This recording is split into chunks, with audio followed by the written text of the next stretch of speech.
Hoje eu quero bater um papo com você que tem crenças limitantes. Eu não posso, isso não é para mim, eu ganho pouco, eu tenho contas para pagar. Eu vou contar para vocês a história de um cliente, de um rapaz que eu atendi há um tempo atrás, que veio de uma família extremamente pobre, mas extremamente pobre mesmo. Ele morava com a avó que criou ele e os irmãos, porque a mãe não tinha muito juízo, a mãe teve essas crianças muito cedo, com 15 anos, ela já era mãe, e a avó pegou esses meninos para criar. E era uma casa extremamente pobre, ele morava numa palafita. Sabe o que é palafita? Eu não sabia até ele me contar. São casas de madeira que ficam em cima da água, acima da água.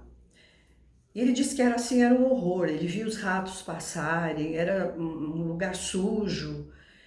E eles viviam nessa casa, né? Ele, a avó e os irmãos, numa extrema pobreza. A avó lia carta para sustentar esses meninos. E na cabeça dele, ele pensava assim: isso eu não quero para mim. Eu não nasci para isso, eu não quero isso para mim. E ele foi atrás de buscar recursos, né, para que ele pudesse sair daquela condição. E ele foi trabalhar, né? Ele entrou numa empresa, ele ganhava muito pouquinho, salário mínimo na época, e era muito pouco. E esse dinheirinho que ele ganhava, ele sempre teve o hábito de guardar um pouquinho. Ele ajudava em casa, mas ele sempre teve o hábito de guardar.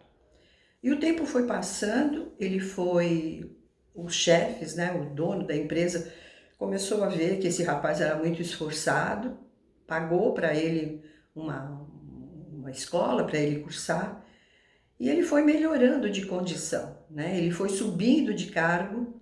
E para resumir, hoje ele é um dos diretores dessa empresa.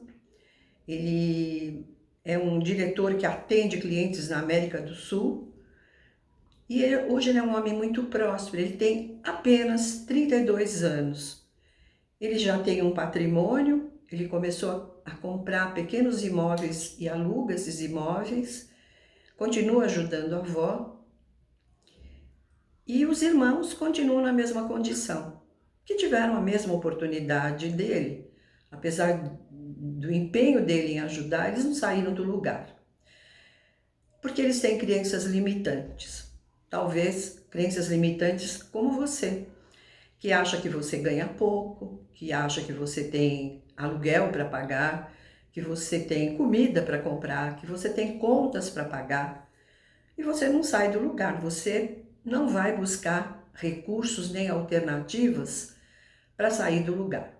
Ou então você tem crenças limitantes lá da tua infância, né? Onde você ouvia dos seus pais ou ouvia de alguém: ah, nós somos pobres, é melhor ser pobre do que ser rico, rico não presta, isso não é para você. Enfim, quais foram as crenças que limitaram a sua prosperidade? O universo é abundante e todos nós temos recursos e podemos buscar a nossa prosperidade, é só querer. Então, a minha pergunta é para você: quais são as desculpas que você está encontrando para que você não saia da sua condição limitante? Quem quer, arruma um jeito. Quem não quer, arruma uma desculpa.